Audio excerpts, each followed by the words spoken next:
r/nosleep. Hosted by you/Saturdead. I cared for a sleeprunner. My husband and I are both people persons. I used to work at the maternity ward at a local hospital, while he's a private trainer at a popular gym downtown. He always has a story to tell about the many strange people he meets in his line of work, but it is never mean-spirited. He shares the occasional anecdote or bizarre quote. People say the darndest things. Not too long ago, I lost my job at the hospital. They were restructuring the maternity ward. Most people were reassigned or fired. It was tough finding something new, but even tougher to stay positive. While my husband went on and on about the many interesting characters he'd met, I had little to share but what jobs I'd applied to. After 2 months of searching, my husband had a proposition. Turns out, one of his regulars had need for a private nurse. I'm using a fake name here to keep some semblance of privacy, as what I'm about to tell you relates to his medical history. Let's call this client Lucas. Lucas is not the kind of person you think would have need for on-site medical assistance. He's in his early 40s and has exceptional physical health. Since the reason behind his need for a nurse was very much a personal health matter, my husband had no idea what the job was really about. There was nothing obviously wrong with Lucas. You can just talk to him, my husband said. If you don't like it, that's fine. I was very against it at first, but after 2 months of rejection letters, or no letters at all, I was willing to give anything a shot. It'd be nice to have something new to talk about. To share an equal scoop of you'll never guess what happened at work today at the dinner table. So my husband set up a meeting. I met Lucas at his mansion one late October afternoon. The sun was already setting, but it was the only time he was off work. Lucas worked at least 10 hours a day, sometimes more, and often weekends. Still, it afforded him the luxury of a high-end lifestyle, with the cars and housing to go with it. Parking my Toyota on his driveway felt like an insult, and the check engine light taunted me. Lucas came out to meet me with a hand outstretched. He was tall and athletic, with thick bottle cap-like glasses. He covered his bald head with a black baseball cap, proudly displaying the company logo. I won't share what it is, but you'd recognize it. Guaranteed. I shook his hand and took a good look at him. I could tell that behind his perfectly white teeth and upper body strength, this man was exhausted. The eyes couldn't lie about that. Thank you for coming, Lucas said. If you're half as fantastic as your husband is telling me, we're gonna get along just fine. If I were even half as fantastic as my husband says, I'd be running this country, I laughed. But, thank you. He gave me a quick tour of his 3-bedroom house, taking the time to acquaint me with his lifestyle. Apart from work, he didn't do much. Working out, going on the occasional hunting trip, swimming. Lucas worked remotely as a sort of liaison for a multinational company and had to be on standby if there was anything major going down.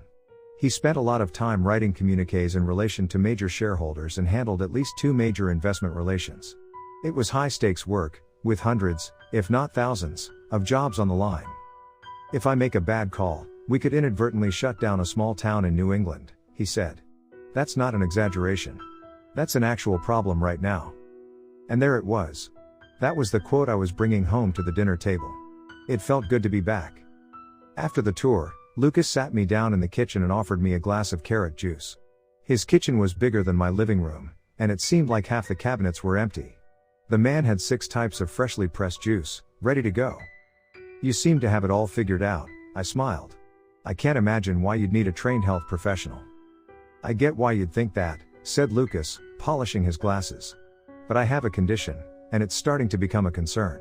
I need someone with experience and, discretion. Of course, I said. Patient confidentiality extends to nurses. So any and all conditions I may or may not have stays between us? Absolutely. I took a sip of the carrot juice, feeling a bit of a sting. I coughed. There's some chili in there, he smiled. Spicier than it looks. We walked out to the terrace overlooking his backyard. He had a nice handmade furniture set, along with a barbecue, but I could tell it hadn't been used in a while. The view was pretty neat though. There was a large open space with a decently cut lawn. You could see the edge of town to the east, and a vast forest to the west. Birch, mostly. There are all kinds of sleep disorders, he said. People who talk, walk, or scream in their sleep. Some don't sleep at all. I have something similar, and need someone to make sure I'm okay. That sounds serious, I said. Are we talking sleep apnea, or? I got these pills, right? Lucas said, rattling a pill bottle. It's like turning off a light. Knocks me out cold. It's the only way I can sleep without being a danger to myself, but they're a pain in my ass. The side effects are nasty. What happens if you don't take them? That's what you're here for, Lucas sighed. I have a form of hypernoctambulism. This is where Lucas informed me of his ailment. Up until that point, I had never heard of it. A lot of people know about sleepwalking, but this was much more severe. Hypernoctambulism, or in more common words, sleeprunning. It sounded absurd. He showed me his bedroom. While the rest of his house was tidy, this place was a veritable mess. His king-sized bed looked like it hadn't been made in weeks. There were pill bottles on the nightstand, along with gadgets and clothes strewn across half the bed. He had nailed some sort of straps to the side of the bed, and he had a mouthguard next to his pillow. I frequently run into things, he said. Knocked out a tooth once. I gotta take precautions. He explained the various ways he'd tried to control it. Strapping himself down would work sometimes, unless he managed to worm his way out. He'd tried literal chains and handcuffs, but he just ended up hurting himself. His bruises would get so bad that they eventually broke through the skin. He showed me scars along his arms. I move so much that it chafes all the way through, he said. It gets a bit better with the Velcro straps, but they're easier to get out of. He showed me his turquoise sleeping shoes. Since he could take off running, he would often hurt his feet. Waking up at the side of the road with bloody soles was a nightmare in and of itself. I could tell this was a major part of his life. He told me at length about the many ways he'd tried to fix it, and always came back to that pill bottle. He hated it. It wore him out and left him feeling dazed all day long, which was starting to affect his work. Lucas needed someone to check up on him a few nights a week to make sure he could sleep without taking those pills, and without hurting himself. I figured you could help, he said. Maybe you have some ideas. Don't you have any recommendations from a physician? This is it, he said, rattling the pill bottle. But it's just not working out. Then I guess I'd have to see it. You know, figure what I'm up against. So you're on board then? I was. We agreed on a trial period. We'd start with 3 nights a week, and if all turned out well, we'd increase to 5. Lucas was okay with taking his sleeping pills every now and then, but he wanted as many nights as possible without them. His job was very demanding, and the side effects of the sleeping pills were nasty enough to completely kill his momentum. Sure, sleeprunning took its toll as well, but at least he got a proper REM cycle out of it. Except when he hurt himself. Eventually, we parted ways. We shook hands, and I made my way home. While I couldn't tell my husband about Lucas' actual condition, I was eager to talk about my day as a whole. It felt good to contribute to the discussion around the dinner table. Things were balanced again, and I decided then and there that I would do whatever it takes to make this work. I needed this. But there was that itch in the back of my mind that told me this wasn't normal. I'd never heard of this condition, and it seemed more than just unusual. I could deal with working nights, but I wasn't prepared for what this job might really entail. I had a feeling it was spicier than expected. 2 days later I returned to help Lucas with his first session. I arrived at 9 p.m., and he'd already prepared by then. I hadn't planned my sleeping schedule ahead as well as I should have, so I'd stocked up on mango-flavored energy drinks and chocolate-covered nut bars. Lucas also reminded me that I was free to drink as much fresh pressed juice as I'd like. He called it a night at 10 p.m. sharp. He seemed a bit uncomfortable going to bed without strapping himself in, but he kept his sleeping shoes on. Despite all preparations, I felt like I had no idea what was really coming. Lucas seemed genuinely distraught, like he was gearing up for a marathon. He turned on a white noise playlist, turned down the lights, and asked me to wait outside. It usually doesn't start right away, he said. Check in on me in a while. As I left, he cleared his throat and looked up from his pillow. And, close the doors. All of them. Just in case. Lucas had an alcove in the hallway outside his bedroom where he'd set up 2 recliners with a table in between. It was insanely comfortable, and a perfect setup for reading or listening to audiobooks. Lucas told me he was okay with me bringing something to do while I waited, so I'd stocked up on podcasts. As the hours passed, it was difficult to imagine what would happen next.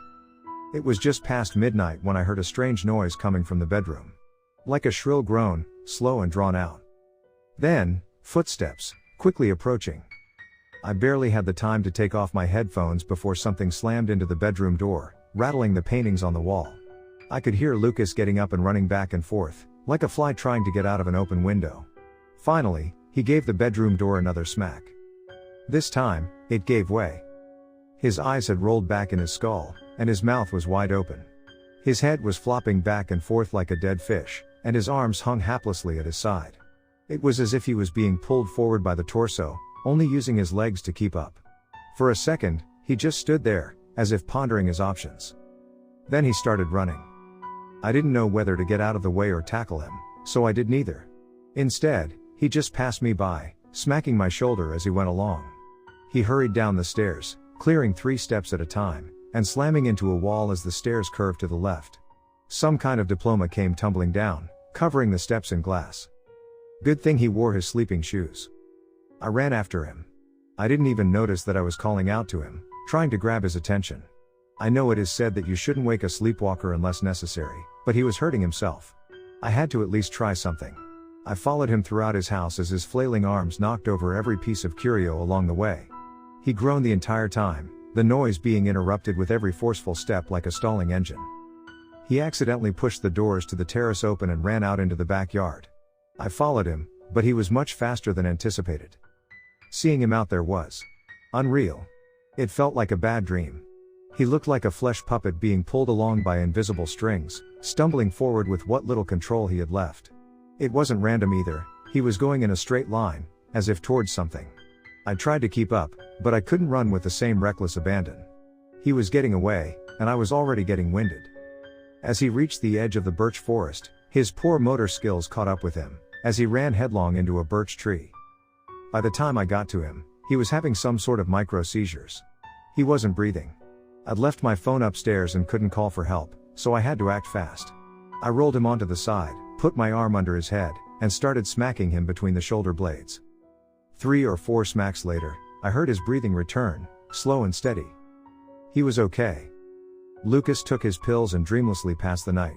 We scheduled another trial 2 days from then, giving me some time to process what had happened, and plan ahead. I'd never seen anything like it before. I was no stranger to patients having seizures, or wandering off in a stupor, but this seemed coordinated. Purposeful, even. 2 days later, I met with Lucas again. A bit earlier this time, so we had time to discuss precautions and what steps to take. I could tell he was having trouble concentrating, probably a side effect from his sleeping pills. He had trouble making complete sentences. I didn't have a lot of ideas. Just strapping him in would be a temporary fix, but I figured we needed something more permanent. As Lucas stepped outside to take a phone call, I wandered around his house, looking for inspiration. And I found something. I don't know if it was brilliance or stupidity, but Lucas had a home gym. Among his possessions were this state-of-the-art treadmill. It was wide enough for 2 people to fit and had a ton of settings, including a dynamic speed based on how fast you're running. When Lucas came back, I pointed at it. "Have you tried setting this up?" I asked. "You could run for hours on this thing." "I can't really control it," he said. "But you could try guiding me onto it." "You think that's crazy?" No, he smiled. "Quite the opposite. We moved it up, set up a dynamic speed, and placed it by his bed. We had it in a direct line from bed to door, hoping he would run straight onto it. I also suggested covering the door in protective foam and installing a bolt lock on the outside, something so he couldn't accidentally open from the inside. He was very receptive, and even though it was all just loose ideas, he wrote it all down. Lucas was nothing if not thorough. That night, I only stayed in the hallway for a short while, waiting for him to fall asleep. Then I went inside and watched. I'd adapted my sleep schedule a bit and didn't need quite as many mango-flavored energy drinks that night. I made do with some chili carrot juice. Most of it was left on the table next to me though. I was too nervous and kept tapping my foot. It echoed off the hardwood floor. Just short of midnight, Lucas started to stir. I got up and readied myself. It was such a strange sight.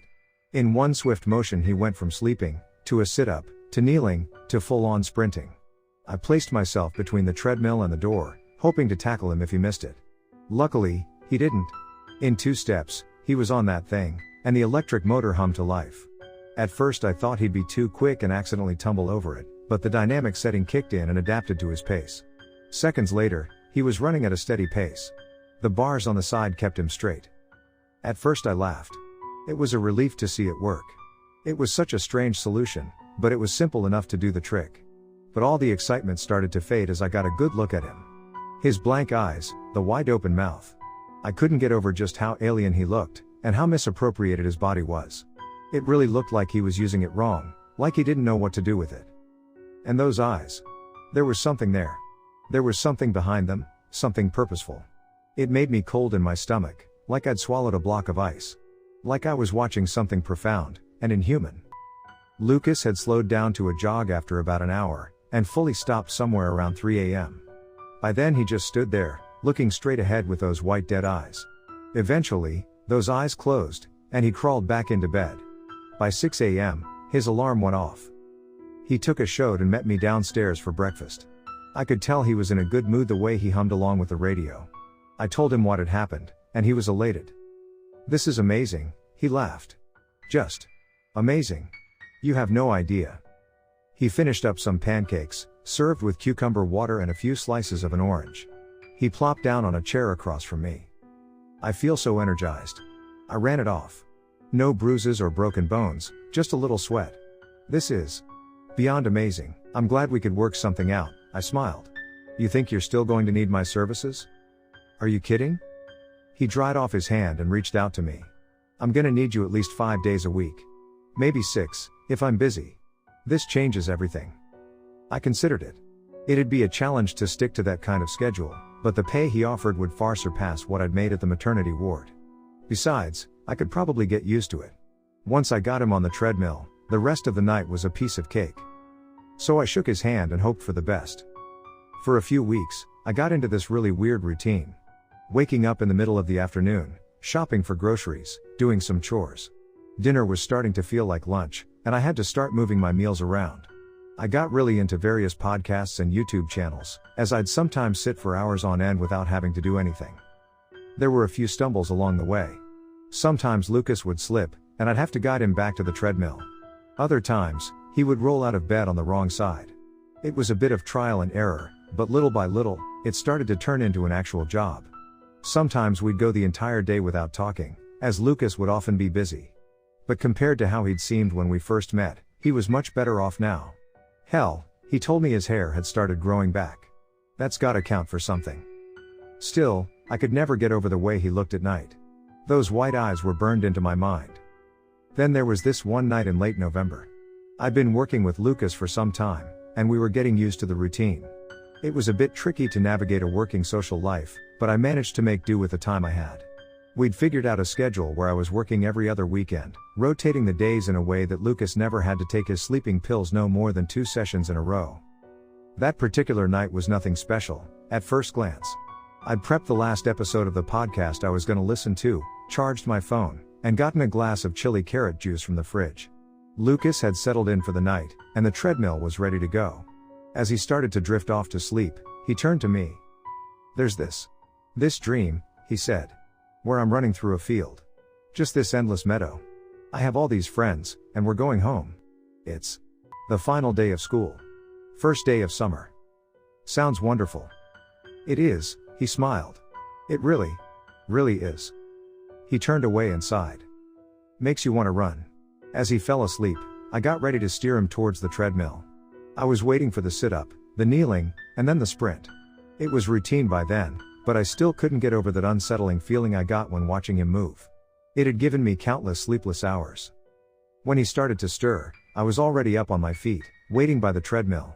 But I could tell something was off. He was slower than usual. More deliberate. In a controlled motion, he sat up straight, his head hanging loose against his shoulder. For a few seconds, we just looked at one another. Those white eyes rolled back in his skull. I could see his chest rising and falling, quickly, like a panting dog. He closed his jaw, straightened out his head, and looked right at me. "Hello." The way he said it made me shudder. It was barely his own voice anymore. It sounded feminine, dripping with hatred. Lucas' body language shifted as he rolled his shoulders. "Release me," he continued. "Go back to sleep, Lucas." With a series of fluid motions, he stood up in the middle of the bed, those white eyes still fixated on me. I could feel that block of ice churning in my stomach. I wasn't imagining it. I wasn't having a nightmare. It was right there, and it was something far beyond what we'd planned for. "You run." He grabbed a glass of water from his nightstand and hurled it against the floor.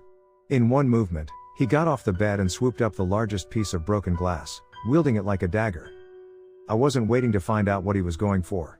I hurried out the door, shut it behind me, and used the bolt we'd installed to lock him in. I heard a deep thud, followed by a sharp tapping as the broken glass pierced its way to the doorframe. I realized I'd left my phone in the other room. The pounding on the door stopped, and I heard footsteps fading away into the distance. For a moment, I thought it was over. Then, a loud crash. I only had a few seconds to react. There was this strange droning sound, coming from Lucas, and I could hear it from outside. I figured he'd made his way out and was heading for the forest. But no. He was coming back inside. I heard approaching footsteps making their way through the kitchen. I considered my options. I could go into his bedroom, get my phone, and call for help. But no, the lock was on the outside of the door, he could make it inside long before help arrived. I could hide. But for how long? Where? No, there was only one real option. Running, I hurried down the stairs and headed straight for the front door. I knocked over a metallic urn on the way, along with a chair and a vase with a dry blue sunflower. I could hear Lucas gaining on me, dragging something sharp along the walls. I looked back, but only for a second. His hands were outstretched, as if coming in for a big embrace. He held his sharpest knife in his left hand, usually reserved for cutting oranges. It scraped against the wall, leaving a long straight line in the wallpaper. His head was swinging haplessly side to side, again deemed useless by whatever force was pulling him forward. And those eyes were still white as death, accompanied by an absurd grin. Every other step, I heard him spit out a growling run. At me. He was much faster but had little to no control over his movements. He kept bumping into things, stumbling, and slipping. Every time I turned a corner, I gained a few seconds. But he was clever, and I couldn't just run circles around him. It felt like no matter what I did, those footsteps were coming closer. I decided to take a gamble. It had been particularly cold outside, and the grass was slippery. He didn't have much traction with those rubber running shoes. I figured with enough twists and turns I could make him slip. I burst through the back door, past the terrace, and into the open grass. Lucas followed, repeating the same word over and over and over, with every step. Run. Run. Run. He ran out into the grass, but quickly stopped. It was as if he realized he wouldn't be able to run on this surface. Instead, he dropped to all fours, his head dangling like a bag of groceries. He didn't need to look at me. He knew exactly where I was. I turned to run, but it was already too late. He was gaining on me. I heard the gallop of hands and feet coming closer, then nothing. A breath later, I was knocked to the ground. It felt like the world turned on its head as he slammed into me. I fell, hard, twisting my ankle in the process. I had the wind knocked out of me. For what felt like an eternity, I laid in the grass counting my breaths. My mind was disassociating, forcing to imagine myself somewhere else, doing something different. Something far away, where the grass was warm, and the air didn't hurt. But nothing happened. Looking to my right, I saw Lucas lying face down, having micro seizures. He'd had a bad fall, and I could see the edge of the knife poking through his collarbone. He must have landed on it. Lucas? I wheezed. Are you? You? No response. I couldn't even tell if he was breathing. In the faint light coming from the house, all I could see for certain was the edge of the blade, covered in red. I slowly got up on my knees. I kept holding my stomach, feeling like I was going to be sick. That block of ice felt heavier. I crawled over to Lucas. The second I put my hand on his shoulder, there was a loud snap. But not from him. I turned towards the forest, where no less than a dozen people were staring at me. White eyes gleaming from loose-necked skulls. Men and women, young and old. We, said one. Got said another. You said a third. I turned to run, but I couldn't put any weight on my foot. Instead I fell and was overcome with a dozen hands. One of them grabbed my hair, another my leg. They started pulling me away, dragging me into the forest, leaving Lucas to bleed out in his backyard. My screams echoed through the birch trees, rattling the leaves. I remember feeling bark against the palm of my hands and moss under my fingernails. There was nothing I could do. The ice in my stomach exploded into a full-blown shiver as my body went into a panic shock. At some point, it stopped. I was pressed against the ground, deep in the woods. We were in a small clearing, where something had broken the ground apart. There was a chasm ahead, at least 20 feet deep. Something down there was moving. My captors had surrounded me, but one of them stepped out to the edge of the chasm. In between my screams, I could hear my assailant talking. Yes, it said. We join. EO. Groaned the others, in unison. We run. EO. We are blameless. EO. 4 of them pulled me up by my arms, holding me aloft like a scarecrow. All the fight had run out of me, leaving me panting and crying. I could barely see them. All the light from the house was far gone, and the moon was partly cloud covered. And yet, even then, I could see the reflections in their white eyes. An offering. Maybe Lucas was the intended offering. Maybe stopping him over and over made them consider another. I peered over the edge of the chasm and saw something stirring, ivory white and worm-like. A myriad of black spots in groups of 2, like 100 empty craniums looking up. EO. They chanted. EO. I felt a hand loosening its grip, as something eagerly stirred below. Then, a gunshot. Lucas' shotgun was meant for hunting quail, not people. That doesn't stop birdshot from packing one hell of a punch. As the abductor to my right took a blast to the solar plexus, he lost his grip on me, and tumbled into the chasm. The white worms massed into a frenzy. I heard tearing, biting, and bones breaking as the mass of white turned a pinkish red. They dropped me flat, and I started slipping downward. Putting weight on both my feet, even my wounded one, I managed to steady myself. Still, I was inches from completely losing myself. I heard another blast and flinched so bad I nearly lost my grip. They scattered, running in all directions, laughing along the way. Dragging myself back up, I took one final look into the chasm. It was empty.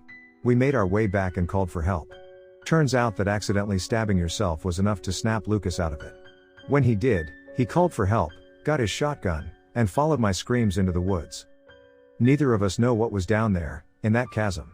It used to be some sort of pond that had been drained, leaving this large hole in the middle of nowhere. We filed a report for an attempted abduction, but it was difficult to keep our story straight. I tried to tell it like it was, but Lucas switched a few events around to make it more believable. When things stopped adding up, the police chalked it up to some kind of home invasion gone wrong. There were no arrests. In a strange twist of fate, this somehow cured Lucas of his sleep running. He explained it like a deep-rooted feeling that whatever had been trying to lure him out had sort of lost interest. Maybe they were looking somewhere else, or figured he wasn't worth the trouble. But even now, long after the fact, I still have nightmares about it. I remember feeling so helpless, watching the world pass me by as I'm drawn deeper into the woods. And sometimes, according to my husband, I've started sleeping with my eyes open. And when I do, my eyes are white.